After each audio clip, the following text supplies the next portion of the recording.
Hello, everyone. Welcome to the NFL Week 10 episode of the Bacon Bets podcast, the halfway point of the road to 272 bets. Not only are we halfway through the regular season with Week 9 of 18 being completed, but we are actually exactly halfway through 272 games as well. There have been 136 games played so far this NFL season. That is the exact halfway point, and we are sitting in profit.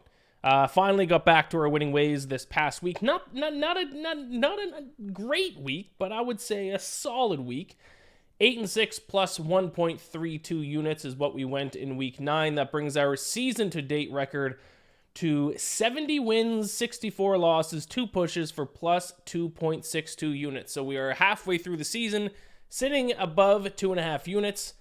So I will certainly take that. Let's see if we can make the second half of the season even better than the first half. Let's make that our goal in the second half of the season. Let's have an even better half than what we had in the first half. In terms of my other picks for last week, best bets that I gave out on the podcast, I actually went 4-1. Very good week for best bets. The 3 totals that I gave out all hit. Let me see if I can bring those up again here. I won on the under 51 between Dolphins, Chiefs, and Germany. I hit the under 43 in Seahawks, Ravens. That was lucky, to be honest. That didn't go over. And then the over 40 between the Buccaneers and Texans was probably one of the best bets of the week, if not the best bet of the week.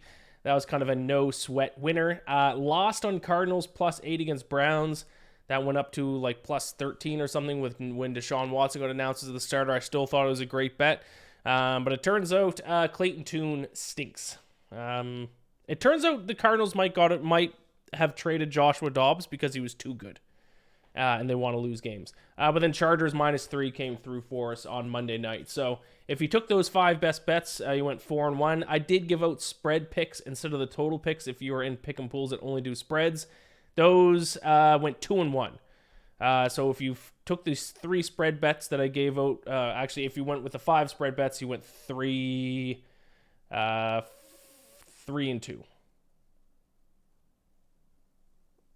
Because they went 2-1. The 3 that I replayed that I gave out as replacements for the totals. That was Rams +3, lost. Colts -2.5, won. Eagles -3, won. Eagles might have been the luckiest bet that I hit all year. I did not deserve to win that Eagles spread bet. Had some good luck, some bad luck this week, but certainly I think the Eagles pick was one of the luckier picks. I would have been devastated if it's not the Cowboys. Dak Prescott steps out of bounds on the 2-point conversion, kind of screws them, and it feels like they were like first and goal almost the entire fourth quarter and couldn't punch it in. Teaser of the week hit. I don't know what my record is. I should have went back and looked, but I feel like my teasers are unbelievable so far. If we're week 9, I'm going to guess my teasers are 6-3. Dolphins, we teased up to plus 8.5 against the Chiefs, and we teased the Bills up to plus 9 versus Bengals. And neither of them covered the closing line. Actually, if you teased on the closing line for the Dolphins, you would have lost the teaser. But if you listen to this, but that's why I got to listen on Tuesdays. If you teased based on the line that it was when I recorded last week, you got them at plus 8.5. They lost by 7. So that was a winner. And then Bills up to plus 9 versus Bengals. So that the 6-point teaser hit. And then Survivor. If you listen to my Survivor pick, for those of you who are still alive in a Survivor, I told you Colts, best Survivor pick of the week. And that was relatively sweat-free as well, Colts over Panthers. So overall, a pretty solid week for the road to 272 bets, except for when it comes to my Falcons. I think I had a realization this week with my Falcons, and it's that not only with my Falcons, with my Toronto Blue Jays and my Toronto Maple Leafs, I'm not going to see a championship in my lifetime, and it's something that I need to seriously accept. Now, technically, the Blue Jays won their last World Series when I was 8 months old. I mean, I'm not going to count that. I got to say I don't remember much of that World Series win from when I was 8 months old, but I'm now 30 years old, almost 31 here next month. So I got what? Another 40 years, 50 years at absolute best on this planet? I don't think I'm going to see a championship. The Maple Leafs are cursed. They're certainly not going to do it, especially not with this iteration of the team that has some of the least amount of heart I've ever seen in a team of all time. The Toronto Blue Jays, they're all-stars like Vlad. They didn't deliver this year. They're going to lose in the playoffs every time they get there. And then we got the Falcons, who, yeah, I didn't expect for them to compete for a Super Bowl this year. I expected them to make the playoffs. We don't have a quarterback. Arthur Smith is one of the biggest morons of all time. Is Jonnu Smith the greatest player of all time, and that's why Arthur Smith finds every single way to get him the ball? Or does Jonnu Smith have some kind of blackmail on Arthur Smith? What is going on? Jonnu Smith threw a pass last week. This week he ran a jet sweep inside the red zone. Now he did score on a tight end screen as well this week, to be fair, but I mean, he wasn't touched. That was all blocking. I could have ran that in. He hands him the ball. He lets him throw. You have Kyle Pitts. Drake London didn't play this past week, but you usually have Drake London. You have Bijan Robinson, and your whole offensive game plan is around finding ways to get your backup tight end the ball as many ways as possible. What are we doing? We lost to Joshua Dobbs, who's on his 5th team in the past 2 months. I've given up on my teams. It's just nothing but frustration and heartbreak day after day, week after week, season after season. I don't even have the one championship that I can look back on and be like, oh yeah, remember that? That was fun. Like, I see teams, like, fans of teams who cheer for, like, the Giants, for example, who are like, oh, this is the worst. Oh, at least you have 2 Super Bowls that you can look back on. Go watch documentaries about the championships that they've won in the past. I don't feel bad for anyone. I don't care how bad the team is that they cheer for now. If you've witnessed a championship in your lifetime, I don't think you can complain anymore. I don't care how bad the team is now. I'm never going to get a championship. Falcons, Blue Jays, or Maple Leafs, you're telling me one of those teams are going to win a championship? Not a chance. Not a chance. They're never going to win. None of them. I don't know what I've done to deserve cheering for these teams. They stink. They're a whole all the franchise. For all 3 of them, they stink.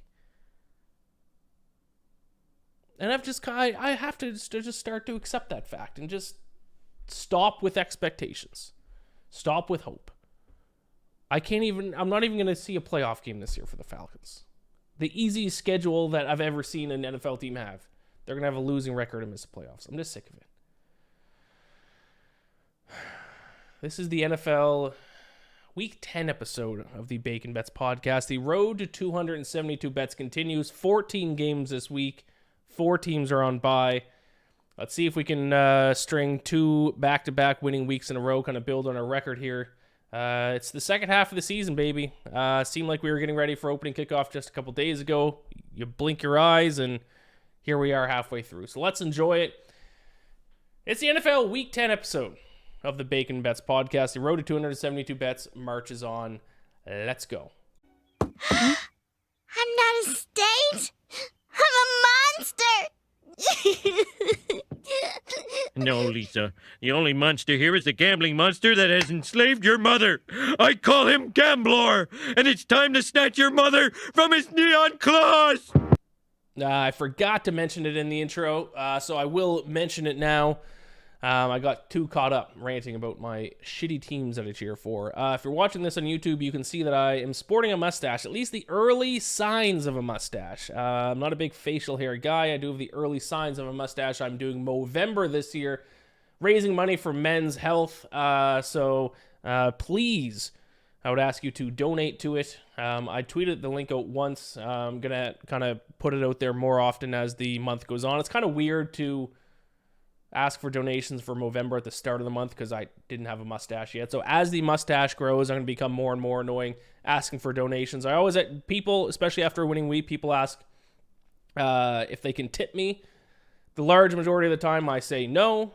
So if you are a person who's thought about tipping me for the free content that I give out in the free picks, or if you have asked to tip me in the past and I've said, hey, don't worry about it, keep your money, take that money and donate it to my Movember page. I will put the link in the description of both the podcast and the YouTube page, or the YouTube video, and I will also tweet it out again tomorrow. It's if you go to look at my Twitter page and it's not at the top, just scroll down. I tweeted it out last week. Raising money for men's health. I don't care if it's a $5 donation. I don't know.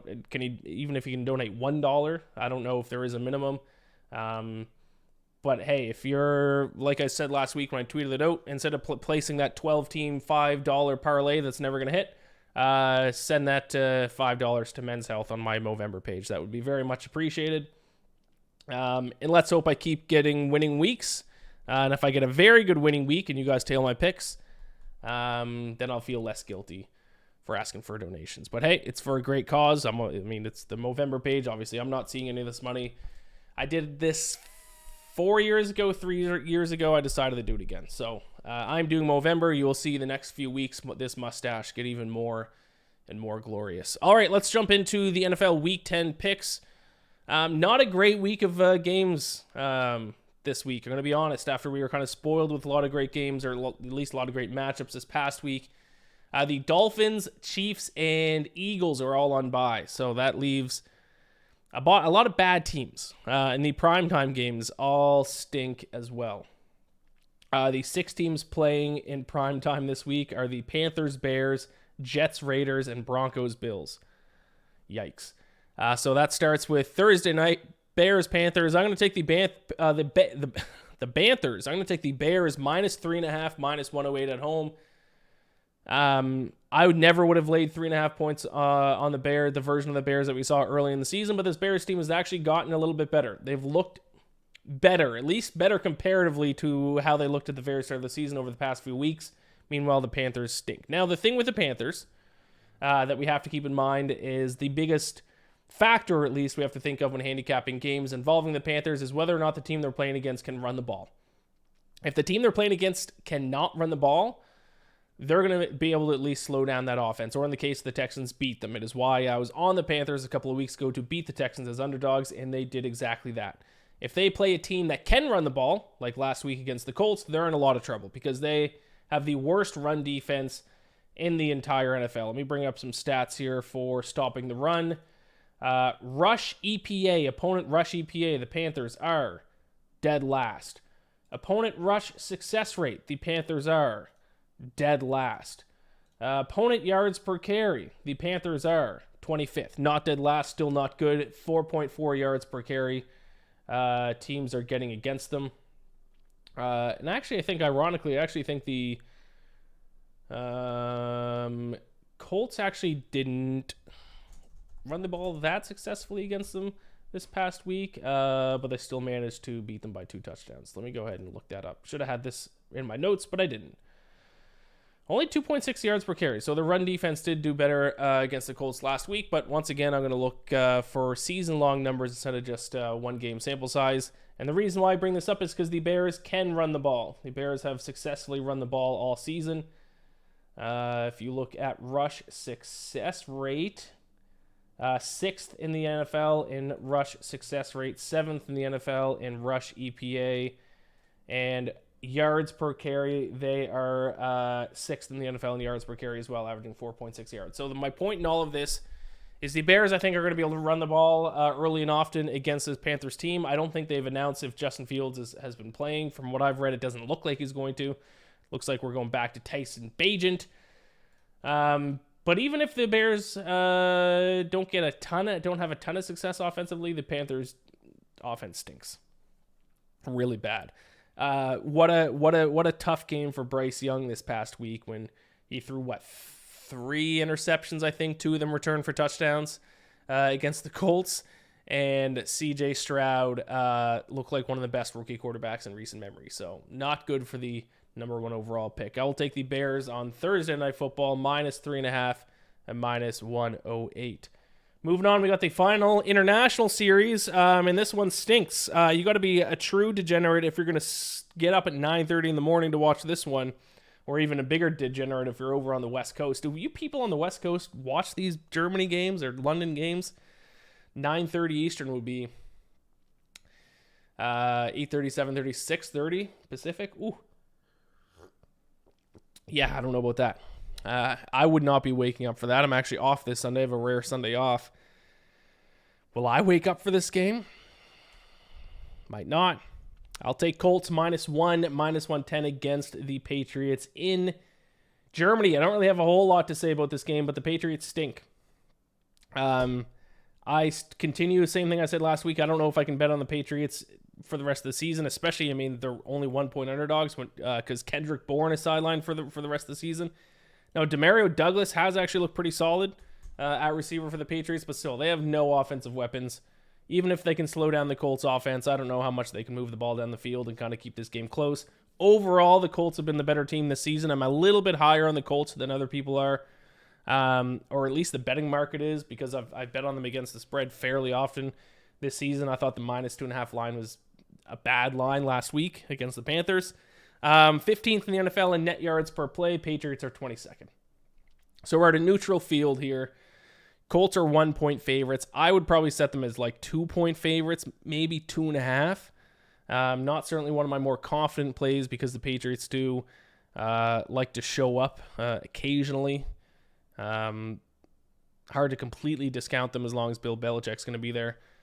But with the point spread being 1, I will take the Colts. -1, -110. 49ers and Jaguars, two teams who are coming off a bye week. And I will take the 49ers here. I think this is a classic buy low, sell high spot. Buy low on the 49ers. I think they're about as low as they're going to be all season, losing 3 straight games. Sell high on the Jaguars, who have won 5 straight games. Now, I will say I was calling the Jaguars the biggest frauds in the NFL. They are not that anymore. I don't even think they're in my top 5, my fraud rankings, because their defense is actually very, very good, which ironically is the issue for the 49ers. 49ers have been losing a few games. A lot of people are pointing at the offense and Brock Purdy. You should not be doing that. It's not the offense's fault. It's not Brock Purdy's fault. Now, Brock Purdy has had some ill-timed interceptions in key moments. But overall, Brock Purdy is actually still leading the NFL in adjusted EPA per play amongst all starting quarterbacks. Now, are interceptions when you're trying to go down to tie a game or win a game on a game-winning or game-tying drive good? No, they're certainly bad, and they look bad. But a couple of games that he's thrown a couple of bad interceptions, people are like, "Oh, he's a bad quarterback now. I told you he was a bad quarterback." Let's relax. Basically a full season now of games. A guy who's still only in the second year, and he made 3 bad throws, and everyone wants to throw him under the bus now. But what I was saying was, yes, Jaguars' defense is still very good. Their offense, a lot of issues offensively, though. They're winning games, but people don't realize that this offense has not really performed well all season. 21st in the league in EPA per play, 25th in third down conversion rate, 26th in red zone touchdown percentage. So the advanced numbers aren't good. They're not converting third downs. They're not converting red zone trips to touchdowns. That's a bad recipe. You can get away with that when you're playing bad teams. It's going to be tough to get away with that playing a team like the 49ers. I mean, still, you want to look at their wins. They beat a Steelers team by 10 points, which that was a sketchy game. They beat the Saints by a touchdown. Did beat up on the Colts. They did squeak out one against the Bills. And then we're going back to games like against the Falcons where, yes, it's 23-7. I thought that game was a lot closer than the final score indicated. They got whooped by the Texans. I mean, I don't know. I'm not calling them frauds anymore, but I don't think they're quite as good as people think. I think this is a sell high spot for the Jaguars and a buy low spot here for the 49ers. So I'll take 49ers -4, -110 at Jacksonville. Buccaneers and the Titans. Short spread here. An ugly game. I'll take the Buccaneers -1.5. At home, -105 is the juice on this one against the Tennessee Titans. The Tampa Bay Buccaneers, thankfully, actually have become kind of an easy team to handicap, which I do respect and appreciate, because there are teams out there that don't, because the Tampa Bay Buccaneers have a very clear identity. Sorry, I got a sip tea in your ear. Still recovering from this cold. My throat's not 100% yet. The Buccaneers can't run the ball. They are the worst running team in the entire NFL. So if they take on a good secondary, then bet against the Buccaneers. Because if they take on a good secondary, they don't have a run game to turn to, and they're going to lose. When they face a team with a weak secondary, feel free to go ahead and bet on them, because they're actually a fairly good team through the air, and if a lack of run game won't hurt them if they face a weak secondary. So that begs the question, do the Titans have a good secondary? No, they do not. 25th in the NFL in opponent yards per pass attempt. They give up 6.9 yards per throw. 26th in opponent EPA per dropback. 28th in opponent dropback success rate. So the Buccaneers, Baker Mayfield has been solid this season. Chris Godwin, obviously. Mike Evans. Cade Otton finally had his coming out party this past week. I think Buccaneers are going to be able to throw the ball fine against this Titans team. And I don't know who's starting a quarterback yet for the Titans. Mike Vrabel apparently not impressed with Will Levis, which is weird because I thought he looked leagues better than Ryan Tannehill. Who knows? He could still go with Will Levis. But at the end of the day, the strength of this Titans offense is running the football, and the strength of the Buccaneers defense is stopping the run. So I think this is just a great stylistic matchup for the Buccaneers at home. I would actually set them at probably 2.5-point favorites. So with the line at 1.5, I think there's a point of value. If Tannehill's starting, I think I'd set the Buccaneers at like 3.5-point favorites. It's always tough to kind of go over that magic number of 3. But at the very, very least, I think we're getting a point of value here. I'll take the Buccaneers -1.5, -105. Ravens and Browns. I'm just going to keep riding this Ravens train, baby. Ravens -6, -105 against the Browns. They are continuing to look like one of the best teams in the NFL. I bet on them a couple of weeks ago at, I think, 14-1 to win the Super Bowl. Let me see if I can find that bet really quick here. Now they're all the way down. FanDuel, due to an issue on our site, we will be performing maintenance to address this incident. Perfect. That'll be fun. I'll log into FanDuel tomorrow and all my money will be gone. I think I bet them at 14-1. It might have not even been a FanDuel. It might have been a different book. I'm not going to sit here and look through it. 14-1, 15-1, whatever it was I bet the Ravens at, they are down to, let me look at a different sports book. I think like 8-1 to win the Super Bowl. They have the best net yards per play over their last 3 games, and 2 of those 3 games came against the Lions and the Seahawks. 2 solid teams. Futures. DraftKings Ravens are +950. If you can get 10-1 or longer, I'd kind of still like a bet on the Ravens. The Ravens are going to have some interesting games coming up, though. Bengals on Thursday Night Football in Week 11. Jaguars December 17th. 49ers on Christmas Day. Oh, the night game on Christmas Day. Ravens 49ers. Mwah! They don't play the Chiefs this year, which is a shame. Regardless, I'm taking them against the Browns because the Browns can't move the football. I know the Browns just beat up on the Cardinals. That was a bad bet on my part. I guess I should have assumed Clayton Tune against the Browns defense wasn't going to wasn't going to result in anything good for the Cardinals. But these 2 teams have already played once. I don't like putting too much stock into a 1-game sample size between 2 teams when they have a rematch in obviously divisional games. But it is worth pointing out, they outgained them 5.4 yards per play to 2.6 yards per play. They beat them 28-3 in Cleveland. Oh, just had a flashback PTSD from hearing 28-3. The joys of being a Falcons fan. I literally just listing off 28-3 of a completely unrelated game from earlier this year, and I just had PTSD. The Ravens have already dominated this Browns team. You can talk about how good the Browns defense is, but the Ravens defense, in my opinion, is just as good. So if the 2 defenses wash out, which defense would you rather back? The Ravens, who are being backed by Lamar Jackson, trying to put together another MVP resume, or the Browns offense, which is 30th in yards per play, 28th in EPA per play, and absolutely stink. I will take the Ravens. As long as it stays underneath a touchdown, Ravens, -6, -105. What do we got next? We got the first total bet of the week. It is the Texans. It is the Bengals. I'm going to go over 46.5. How have I been doing on totals this year?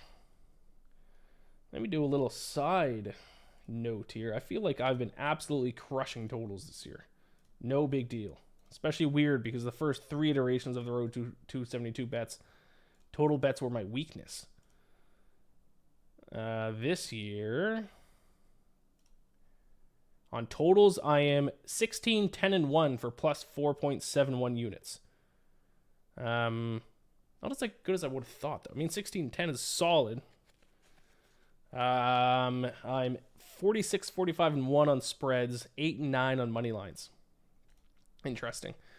Texans versus Bengals, over 46.5. I think the Bengals, I think I'm just going to bet overs in their games. I know it didn't hit for us this past week against the Bills. It was there, though. It was on track at halftime.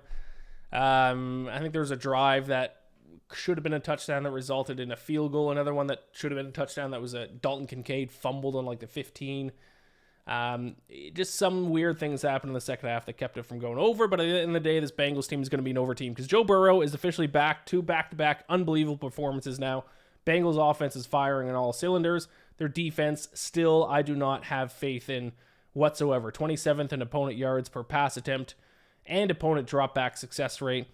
Now they got to play CJ Stroud, who has been lighting some teams up. I think CJ Stroud and the Texans are going to have a good game offensively. I think the Bengals will have a good game offensively because also the Texans' pass defense has not done well. This is the exact same handicap as last week with the Texans and the Buccaneers when I took the over.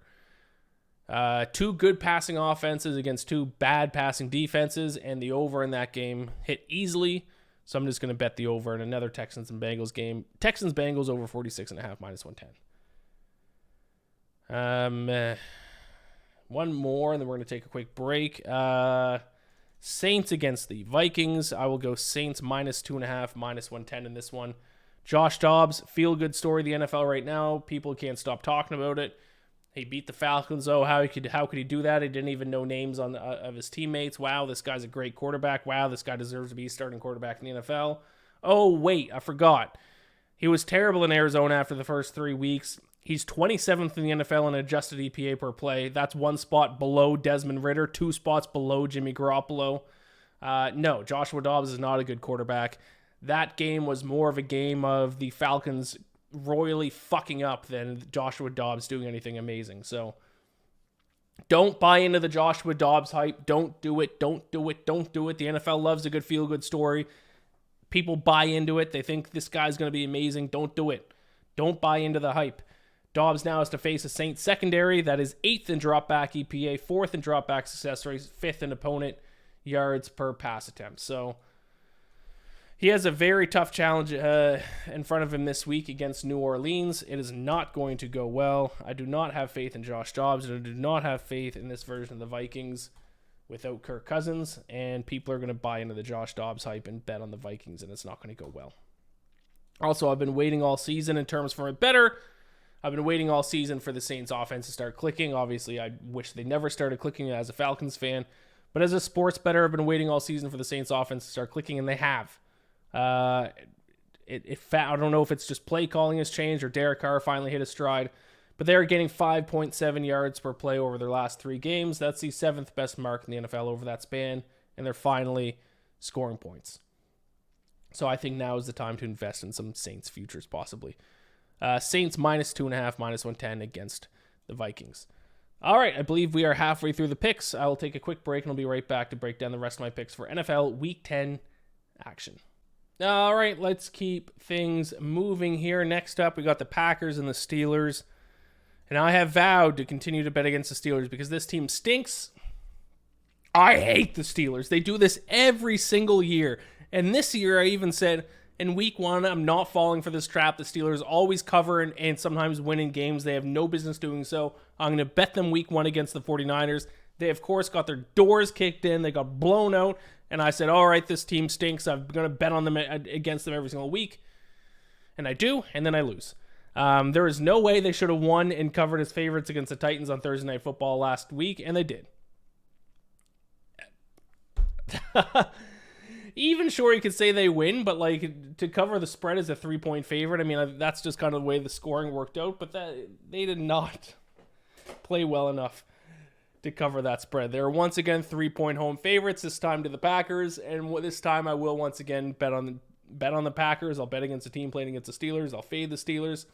I'll take the Packers +3, minus 110. I'd recommend not tailing me on this play. I'd recommend going ahead and take the Steelers because I don't even know what to say. This team's not even not good. This team sucks. 27th in the NFL in net yards per play, minus 0.9. The Packers, while ugly offensively, their defense has carried them at times throughout the season. They're actually 14th in net yards per play. I was kind of surprised by that when I did the net yards per play numbers this evening. The Steelers 30th in the NFL in EPA per play offensively. Only the Jets and the Giants have a worse offense than the Steelers so far this season. Defensively, their straightforward numbers like opponent yards per play and all that stuff aren't good. Their EPA and success rate numbers are good, so I don't really know what to think about that. But at the end of the day, the Steelers team should not be good, but they find ways to win games. But I'm not going to bet based on that. I'm married to the numbers, and I hold a grudge against teams who continue to make me lose bets even though I deserve to win them. So, Packers +3 -110. I don't have a huge breakdown for this game. Just fuck the Steelers. I hate them so much. Packers +3 -110, and I fully expect to lose that game. The Falcons and the Cardinals. My Falcons taking on the Cardinals. I ran about the Falcons at the start of the show, and what do? I go ahead and bet on the Falcons. But I mean, come on. Have the Falcons looked bad at times this year? Yes. Is Arthur Smith obsessed with giving Jonnu Smith the football like he's the greatest football player of all time, our backup tight end? Yes. Do they have anyone who can play the position of quarterback at a competent level? No. The Taylor Heineke looks like he's going to start again this week. Last week he didn't really do anything that impressive. But still, the sports books are setting the Falcons as a pick'em against the Cardinals. I mean, I didn't want to bet on the Falcons this week. I thought I was going to be able to get the Cardinals at like +3.5 or something. Pick 'em? I know Kyler Murray's starting this week, but I mean, how much faith do you have in Kyler Murray? A guy who didn't look good the last season that he played up until when he got hurt. Now he's taken a month off. When do starting quarterbacks who are hurt for a half a season, they come in halfway through the year, like light it up their first start? Never. Not only that, if it's ever going to happen, if it's ever going to be a quarterback who can come in halfway through a season and look good in his first start, it's going to be a quarterback who studies film. Kyler Murray's already been out of this guy who doesn't watch film. He relies solely based on his athleticism. I actually think they might, well, maybe not Clayton Tune. If they still had Joshua Dobbs, I think they're actually a better team with Joshua Dobbs, which goes back to my last point. They might have traded Joshua Dobbs because he was too good and winning too many games for them. I think Kyler Murray is confirmed to start. Who cares, man? Kyler Murray's not good. Yeah, Cardinals quarterback Kyler Murray to start Sunday if no set. But who cares? What were his numbers last year? Kyler Murray in 2022, he went 3-8 last year. Completed just 66.4% of passes. 215 yards per game.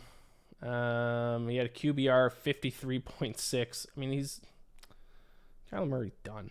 Falcons -108. I mean, I don't know how they're going to do it, but come on. A pick 'em against the Cardinals? Come on, a pick 'em?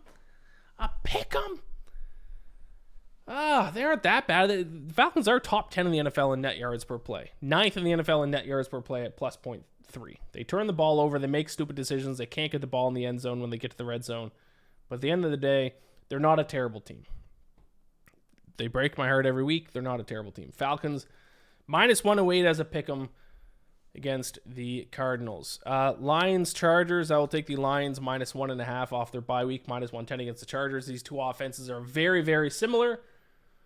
So I think the two offenses actually wash. It's kind of a wash for the two offenses. Which defense is better? In my opinion, the Lions by a long shot. The Chargers have a lot of defensive issues this year. If you want to even look at opponent EPA per play to keep things simple, the Lions are 7th in the NFL in opponent EPA per play. The Chargers are 29th. That's going to be the difference maker in this one is defense, and I trust the Lions way more than I trust the Chargers. The Chargers give up a ton of yards through the air. I think Jared Goff's going to have a big day as well. Lions -1.5 off the bye week, -110 against the Chargers. Don't have much more to say about that one. Cowboys against the Giants. Cowboys -15.5 against the Giants. I bet on the Giants as my upset pick last week. Hey, maybe if Daniel Jones stayed in the game, we had a shot. He did not. Tommy DeVito came in. Tommy DeVito might be the worst quarterback to ever take a snap in the NFL. And that's not an exaggeration. He might be the worst quarterback to ever take a snap. I think they signed Matt Barkley last week. So it's either going to be Tommy DeVito again or Matt Barkley.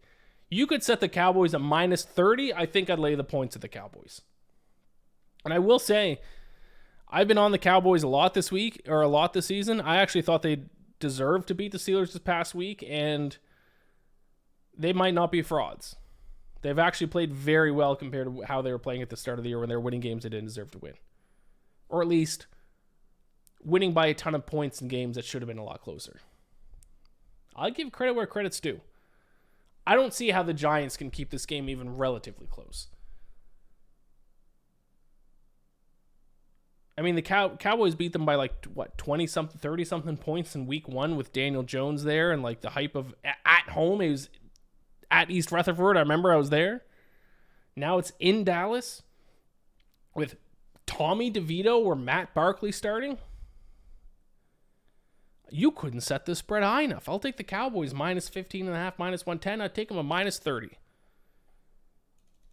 Seahawks Commanders. I will bet on the Seattle Seahawks minus 6, minus 115 against the Commanders. I know the Seahawks just got their doors blown off against the Ravens, but I still like the Seahawks team quite a bit, and I do not like this Commanders defense. Specifically, I think the Seahawks are going to torch the Commanders secondary. The Commanders ranked 29th in opponent dropback EPA, 28th in opponent yards per pass attempt. They give up 7.2 yards per throw. I know Geno Smith has not looked great this season, but at the end of the day, he can get the job done, especially against weaker defenses. Maybe not against the Ravens, but against teams like the Commanders. They are now at home. They return home after playing in Baltimore last weekend. I like the Seahawks. I don't see what the Commanders have to offer. The Commanders are going to be able to beat bad teams. For some reason, they have the Eagles number this year. But I think this is a bad matchup for Washington in the state of Washington. Washington, D.C. heads to the state of Washington, and I think falls short. Anything under a touchdown, I'll take the Seahawks. I got on the minus 6, minus 115. Sunday Night Football. I'm sorry that I don't have any bigger underdogs this week, but I'm on a ton of favorites. So I'll take this as an underdog. I got to follow my rule, at least one underdog pick a week. Raiders plus 110 against the Jets. I know it's not sexy. It's not a big underdog. It's what I got this week. Raiders plus 110. I bet against the Raiders. I think just 2 weeks ago I said I wasn't going to bet on the Raiders again this season. But after what I saw what the Raiders did against the Giants this past week, this Raiders team might actually be completely different without Josh McDaniels. Because not only is Josh McDaniels a bad head coach, his players very clearly hated this guy. I don't think I've ever seen players smoke cigars like they won the Super Bowl the week after their head coach was fired.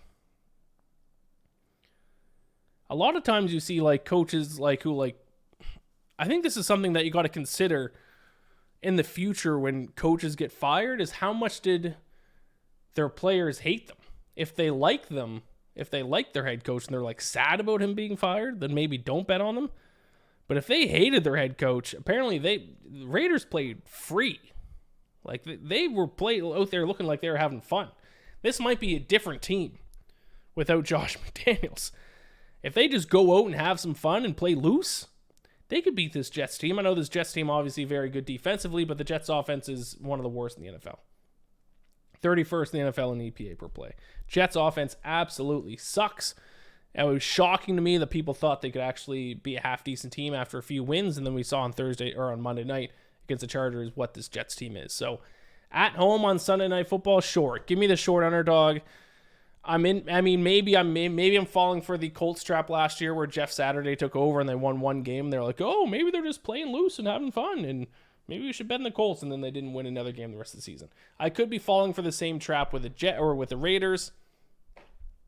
It's two bad teams. Give me the home underdog. I don't know what else to tell you.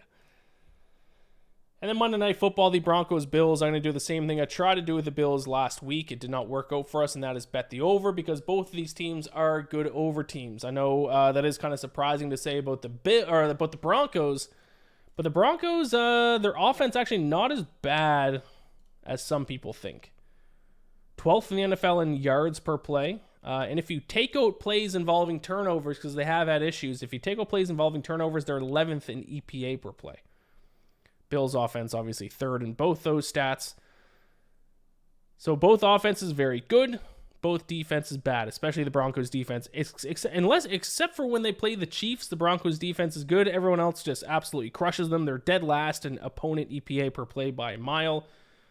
I think the Bills and Josh Allen at home put up a ton of points in this one. I think the Broncos can put up enough points to contribute to the total.